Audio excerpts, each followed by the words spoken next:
Bienvenue à tous, nous allons parler aujourd'hui du Dimanche des Rameaux, magnifique fête qui vient nous plonger petit à petit, ou de plus en plus je dirais, dans la semaine de la Passion.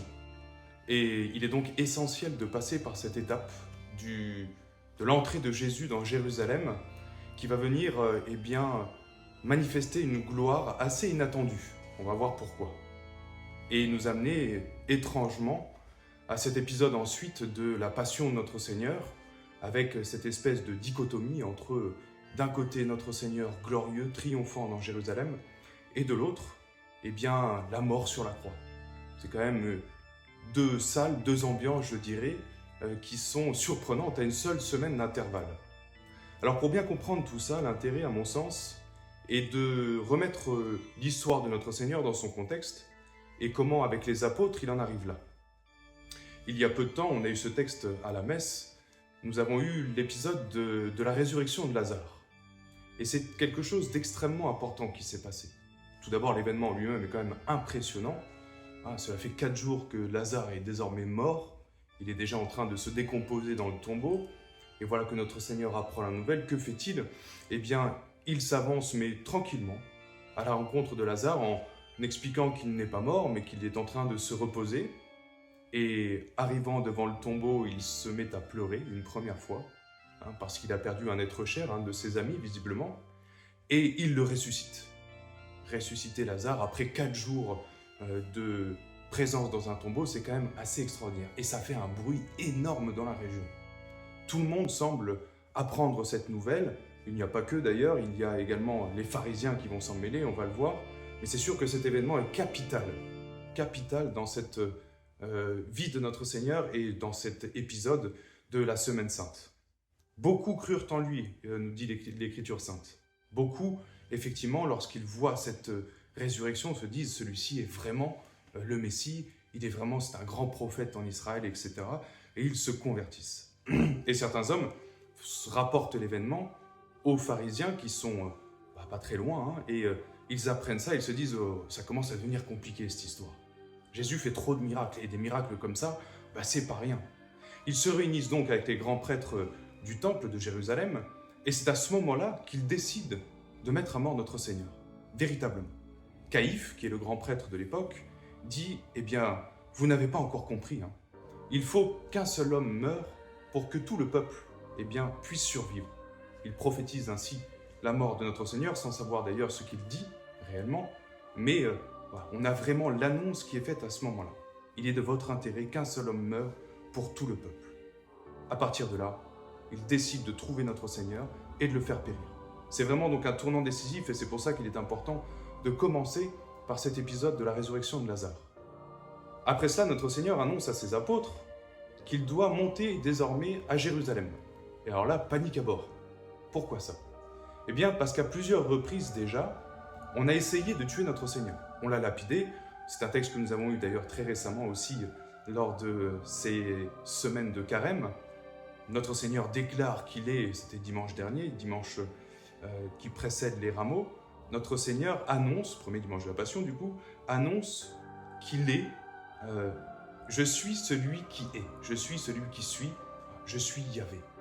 Et lorsque les Juifs entendent ça, c'est un scandale. Ils prennent des pierres et ils cherchent à lapider le Christ. Ils veulent déjà éliminer notre Seigneur.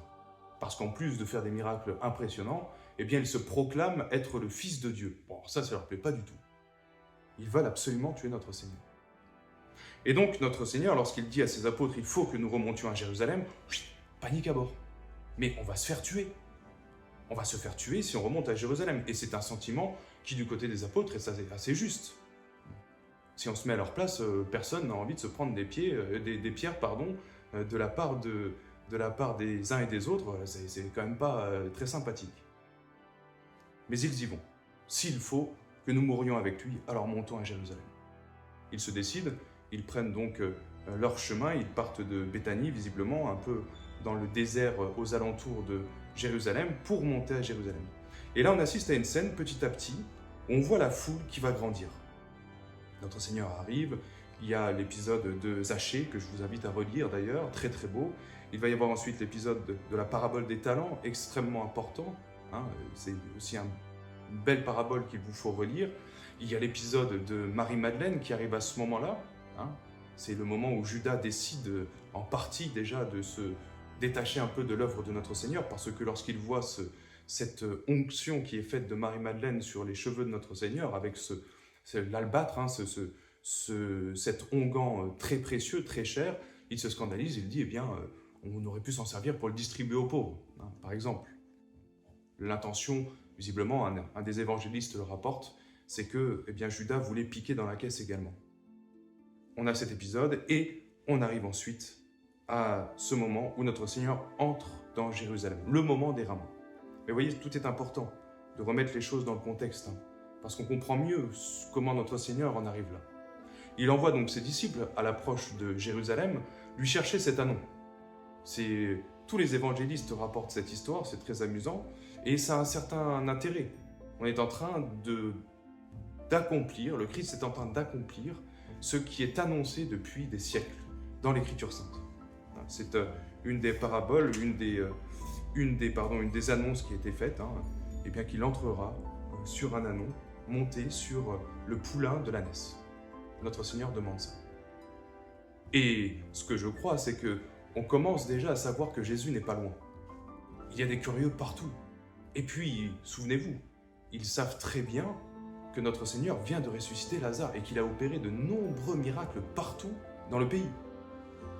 Alors la foule curieuse commence à s'amasser. Notre Seigneur s'avance petit à petit. Et je m'arrêterai plus sur l'attitude des apôtres qui est amusante. Parce que, souvenez-vous, ils étaient inquiets de se dire on va arriver à Jérusalem et on va probablement s'en prendre plein la figure, quoi. Et puis finalement, ils avancent et ils voient cette foule qui petit à petit s'amasse, mettant les manteaux sur le sol, agitant les rameaux et surtout, louant le Seigneur. Pas le même contexte. On est plutôt sur une attitude qui est sympathique. Et voilà que les apôtres se trouvent un peu en confiance et se mettent à proclamer les louanges de Dieu, de notre Seigneur. Béni celui qui vient au nom du Seigneur, lui le roi. Hosanna au fils de David. Et ils y vont, de plein cœur. Et la foule reprend, et on voit vraiment cette louange qui monte petit à petit, qui monte, et qui fait que petit à petit, la foule s'amasse, et il y a cette exultation dans tout Jérusalem. Alors il y a quand même un autre élément. On a les pharisiens qui sont toujours là, et les grands prêtres. Eux se scandalisent. Ils entendent ce que disent les apôtres, Hosanna au fils de David. C'est un terme très important. Le fils de David, c'est celui qui est envoyé par Dieu. C'est le Messie. Et ils ne veulent pas reconnaître que le Christ est le Messie. C'est un truc. Ils refusent ça. Ils refusent ça. Alors ils se scandalisent, ils s'approchent des apôtres, ils disent même au Christ, mais vous entendez ce qu'ils sont en train de dire, faites-les taire, etc. Mais la foule continue. Ils voient notre Seigneur devenir le roi de Jérusalem, le roi d'Israël. Ils veulent réussir à le mettre sur le trône de Jérusalem. Évidemment, le contexte est tout à fait positif pour eux. Ils ont quand même cette possibilité, il y a la foule qui est là, tout Jérusalem est en exultation. Ça semble assez évident que si on veut instaurer la royauté dont parle le Christ, c'est maintenant, c'est maintenant. C'est d'ailleurs ce que Judas croira très fort, hein. Et ça, c'est probablement l'élément qui l'a fait vriller, entre guillemets, c'est que lorsqu'il a vu que notre Seigneur ne voulait pas accéder au trône de Jérusalem, il s'est dit, mais en fait, à quoi ça sert tout ça? Et il décide de trahir notre Seigneur. Parce qu'il n'a pas compris ce que c'était que le royaume de Dieu. Mais donc, voyez, cet épisode est superbe. Et une fois de plus, on est à une semaine de la Passion. Toute cette foule présente qui exulte, eh bien, elle est en train de dire que le Christ est le Messie et l'envoyé de Dieu. Et tout le monde est dans l'exultation, est heureux de ça. Et quelques jours plus tard, c'est fini. Ça ne tient pas à grand-chose. Ça ne tient pas à grand-chose. On a plusieurs scènes. On a les apôtres qui avaient peur, qui, eux, se retrouvent galvanisés. On a la foule curieuse, prise un peu par cet élan superbe et cette gaieté qui vient se dégager de cet événement. On a les pharisiens toujours plus inquiets et toujours plus décidés à tuer notre Seigneur parce que ils voient tout ce qui se passe et il y a de nombreux miracles qui s'accomplissent à ce moment-là, etc. Et ils veulent tuer notre Seigneur. Ils veulent le tuer. Alors, cet épisode est extrêmement important. au-delà de manifester la gloire du Christ, qui est superbe, ça vient nous enseigner plusieurs choses. Et je crois que c'est ce qu'il nous faut retenir pour ce dimanche des Rameaux et bien nous faire entrer dans cette semaine sainte. Premièrement, le royaume de Dieu n'appartient pas à ce monde. Ça, c'est la leçon qu'on doit en tirer la plus grande. C'est important parce qu'on a un peu cette espérance au fond de nous. On voudrait, un peu comme Judas ou les apôtres à l'époque, que le Christ puisse régner d'une main de fer sur les hommes. Ça n'est pas possible. Ce n'est pas ce que Dieu veut. Il le manifeste très bien parce que, alors qu'on allait le nommer roi, que se passe-t-il? Il s'échappe un peu mystérieusement, miraculeusement de la foule et voilà, plus rien. Plus de notre Seigneur. Alors que c'était le moment opportun. Mais le royaume de Dieu n'est pas de ce monde. Il le dit très bien à Ponce Pilate d'ailleurs. Mon royaume n'est pas de ce monde. Le royaume de notre Seigneur n'est pas de ce monde. Ce qu'il souhaite, notre Seigneur, c'est conquérir le cœur des hommes. Voilà ce qu'il veut. Il veut que nous l'aimions véritablement. Pas pour la vision qu'on pourrait avoir du chef politique qu'il pourrait être, mais bien plus pour le sauveur des âmes qu'il est réellement. Ça, c'est une très grande leçon. N'espérons pas, dans ce monde, voir le règne de notre Seigneur écraser celui des hommes. Ça n'est pas le but. Le royaume de Dieu est au ciel, et notre cœur doit s'y trouver déjà. C'est un petit peu le but de cette semaine sainte d'ailleurs, de faire les efforts nécessaires pour que nous puissions projeter notre cœur au ciel, le rapprocher de Dieu. C'est le sens de tous les efforts du carême que nous faisons. Deuxièmement, on doit voir, contempler, admirer l'œuvre de Dieu, le plan du Christ. Regardez comme il amène bien toutes ces choses. Comment, depuis sa vie publique, il a réussi à accomplir tout ce que l'Écriture annonçait pour arriver à ce point culminant que sera sa mort et que sera également la résurrection. On ne peut pas trop dissocier les deux. Et il le fait admirablement bien. Il sait exactement ce qu'il veut faire. Il balade un petit peu même tout le monde autour. Les apôtres ne comprennent rien de ce qui se passe. Les pharisiens et les grands prêtres s'imaginent voir un rival politique, qu'on vienne leur confisquer leur petite autorité qui leur vient de Dieu de plus. Et donc ils n'ont pas confiance en lui, ils ne veulent pas croire au Christ. Et notre Seigneur avance jusqu'à cette croix, jusqu'à ce moment essentiel où il va tout accomplir pour le royaume de Dieu. C'est splendide. Relisez ces passages de l'Écriture. Vous ouvrez votre Bible et vous verrez qu'il y a plein de petits détails qui nous permettent de connaître un peu mieux notre Seigneur. Et en troisième point, je crois qu'il nous faut également profiter de ce temps pour nous convaincre d'être de bons et loyaux sujets du Christ. Notre royaume, je le disais tout à l'heure, n'est pas de ce monde parce que nous appartenons au camp de Dieu, au camp de notre Seigneur. Il a tout accompli sur la croix et nous devons nous associer à cette même croix. Nous devons être dans l'armée royale de notre Seigneur. Correspondre de plus en plus au Christ roi.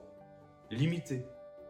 Imiter dans sa passion, dans ce qu'il a accompli pour nous, dans le fait de porter nos résolutions, de porter nos croix, de l'associer à celle du Christ. C'est ça qui fera de nous de bons soldats de Dieu. Et évidemment, l'aimer par-dessus tout. C'est ce qui nous fait évidemment rentrer dans le royaume de Dieu. L'amour que l'on peut avoir pour notre Seigneur. Et ça se cultive. On le fait par la prière, par l'étude, par la connaissance de l'Écriture sainte, de tous ces textes, et évidemment par l'admiration qu'on pourrait avoir de notre Seigneur Jésus-Christ. Voilà un peu ce qui me semble être la grande leçon des Rameaux. Profitez bien évidemment du temps liturgique et des cérémonies qui vous seront proposées. La procession des Rameaux, la bénédiction qui s'en vient avant, la première lecture de la Passion, ce dimanche des Rameaux, et toute la semaine sainte qui va suivre. Elle est extrêmement riche et nous aide à avancer concrètement dans notre vie de chrétien. Voilà un petit peu ce qu'on peut tirer, je crois, de cette belle fête des Rameaux. Et c'était bien peu, on pourrait trouver bien d'autres choses à dire. Et je terminerai juste pour un petit peu ponctuer et terminer cette vidéo en vous lisant la première strophe de l'hymne des Vêpres, le Vexilla Regis. Voici ce qu'il dit. Les étendards du roi s'avancent, il resplendit le mystère de la croix, sur laquelle la vie a souffert la mort, et par la mort a produit la vie. Il y a encore de nombreuses choses qui sont décrites, magnifiques. Relisez le Vexilla Regis, et évidemment, je vous souhaite une très belle semaine sainte et une belle fête de Pâques. Le Christ est ressuscité, Nous sommes dans le camp de celui qui a tout vaincu. Belle fête à vous.